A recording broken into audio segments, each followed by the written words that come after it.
এই নফেলকে যদি ছাত্র সমাজ হাতে পায় ওকে ছেড়ে দেবে? পুলিশ বাহিনী কি গুলি করেছে আসাদুজ্জামান কামালের নির্দেশ ছাড়া? কোনো বাহিনীর কাছে বন্দুক গেছে আসাদুজ্জামান কামালের নির্দেশ ছাড়া? তাহলে গণহত্যার দায়ী হাসিনার থেকে কোনোভাবে কম আসাদুজ্জামান কামাল? একে পেলে শিক্ষার্থীরা বা বাংলাদেশের জনগণ কি ছেড়ে দেবে? দেখেন, তারা যে ধরনের অন্যায় অত্যাচার লুটতরাজ করেছে তারা মোটামুটি সবাই খুব ভালো করে জানে যে তাদের অন্ত হয়তো গণপিটুনিতে আসবে। তার জন্য তারা আগে থেকে দেশ ছেড়ে পালিয়েছেন বা তারা এখনো দেশের ভিতরেও লুকিয়ে আছেন। কারণ যেমন মনে করেন এই যে এই গত জুডিশিয়াল কুর সাথেও নাকি সম্পৃক্ত ছিল আরাফাত গত 2 মাসে সব কিছুর সাথে, যত গণহত্যা যা যা ঘটেছে সব কিছুর সাথে সম্পৃক্ত ছিল।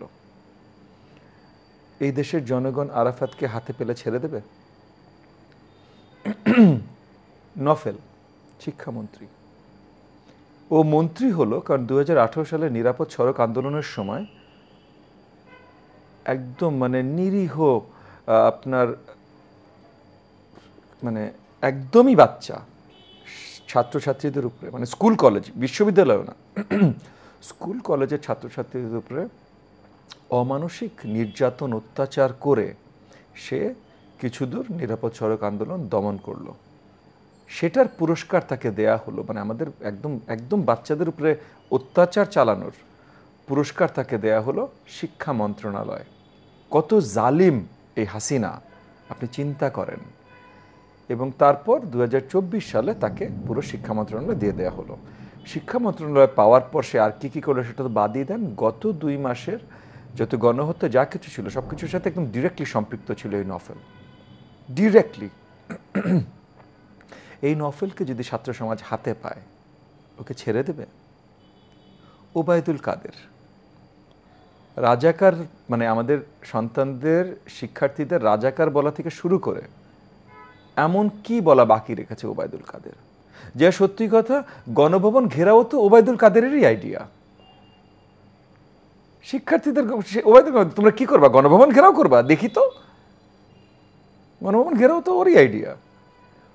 এত কিছুর পর ওকে পেলে, ও যতই মুরব্বী হোক, ওকে পেলে ছেড়ে দেবে এই শিক্ষার্থীরা? এরকম অসংখ্য নাম আছে। পুলিশ বাহিনী কি গুলি করেছে আসাদুজ্জামান কামালের নির্দেশ ছাড়া? কোনো বাহিনীর কাছে বন্দুক গেছে আসাদুজ্জামান কামালের নির্দেশ ছাড়া? তাহলে গণহত্যার দায়ী হাসিনার থেকে কোনোভাবে কম আসাদুজ্জামান কামাল? একে পেলে শিক্ষার্থীরা বা বাংলাদেশের জনগণ কি ছেড়ে দেবে? না। এই যে আজকে কোন খবরের কাগজে দেখলাম, কালবেলা না কোনটাতে দেখলাম যে আসাদুজ্জামান কামাল মন্ত্রী থাকা অবস্থায় ঢাকা শহরের সবচেয়ে বড় বাজারগুলোর মধ্যে একটা কারণ বাজার, জাস্ট কারণ বাজার থেকে নাকি দৈনিক সে 1.5 কোটি টাকা ক্যাশ তুলতো। কালের কণ্ঠে না, ওই ঠিক আছে, মানে কোনো একটা খবরের কাগজ আমার মনে নেই। সো কালের কণ্ঠে যে জাস্ট একটা বাজার থেকে, ঢাকা শহরে এরকম আরও অনেকগুলো বড় বড় বাজার আছে, আর সে হোম মিনিস্টার, মানে পুরো দেশের মিনিস্টার। তাইলে তার কি আকারে সে লুটতরাজ করেছে এটা কল্পনারও বাইরে না? মানে আমাদের দেশে যেখানে আমরা অনেকে দিন এনে দিন খেয়ে চলতে পারি না, তার এক একটা বাজার থেকে ডেইলি দিনে 1.5 কোটি টাকা ইনকাম। এদেরকে এই দেশের জনগণ পেলে, কারণ এই 1.5 কোটি টাকা বানায় বলেই তো 3 টাকার জিনিস 12 টাকা হয়, ঠিক না? এদেরকে জনগণ পেলে ছেড়ে দেবে বলে আপনার মনে হয়? না, এটা এরাও জানে, তার জন্য এরা পালিয়ে বেড়াচ্ছে। দেখেন, হাসিনা প্রধানমন্ত্রী 2 বার ছিল। 96 সালে একবার ছিল, 2009 সালে একবার ছিল, এই 2 বার ছিল। এরপর 2014 থেকে 2024 পর্যন্ত জোর করে ক্ষমতা দখল করেছিল। সো স্বৈরা শাসক ছিল, প্রধানমন্ত্রী না, স্বৈরা শাসক ছিল হাসিনা। এবং এই স্বৈরা শাসক হাসিনাকে মাদাত করেছে প্রতিবেশী দেশের শক্তি, যেটার জন্য সে ওই শক্তির বিনিময়, মানে ওই শক্তির ক্ষমতায়নে সে এই দেশের মানুষের উপরে শেষ মুহূর্ত পর্যন্ত গুলি ছুঁড়ে রক্তে রঞ্জিত করে দেওয়ার অর্ডার দেওয়ার সাহস রাখত। কারণ আমরা দেখেছি তো যে 5 তারিখে যখন হাসিনা পড়ে গেল, তখন 6 তারিখে প্রতিবেশী দেশের ইনফিলট্রেটার্সরা হাজারে হাজারে জিয়া আন্তর্জাতিক বিমানবন্দরে যাচ্ছে তাদের দেশে ফিরে যেতে। সো হাসিনার ক্ষমতা কোত্থেকে আসতো এটা এখন বাংলাদেশের জনগণের কাছে একদম পরিষ্কার হয়ে যাওয়া উচিত। এবং গোপালগঞ্জ বলেন বা যেইগঞ্জ বলেন, কেউ যদি হাসিনার জন্য দাঁড়ায় তখনই তাকে ট্রিজনের মামলা তার বিরুদ্ধে দেওয়া উচিত। কারণ হাসিনা মানে অন্য দেশ থেকে মিলিটারি ইনফিলট্রেটর এসে আমার দেশের উপরে শাসন করতে চেষ্টা করবে। আমি সারপ্রাইজড হব না, মানে 6 তারিখে হাজার হাজার এই ভারতীয় ইনফিলট্রেটরে পালাতে যে দেখলাম, এরপর আমি সারপ্রাইজড হব না যে 2013 সালে যখন আমাদের হেফাজত ইসলামের তরুণদের উপরে গণহত্যা চলেছে তখনও এরা ছিল।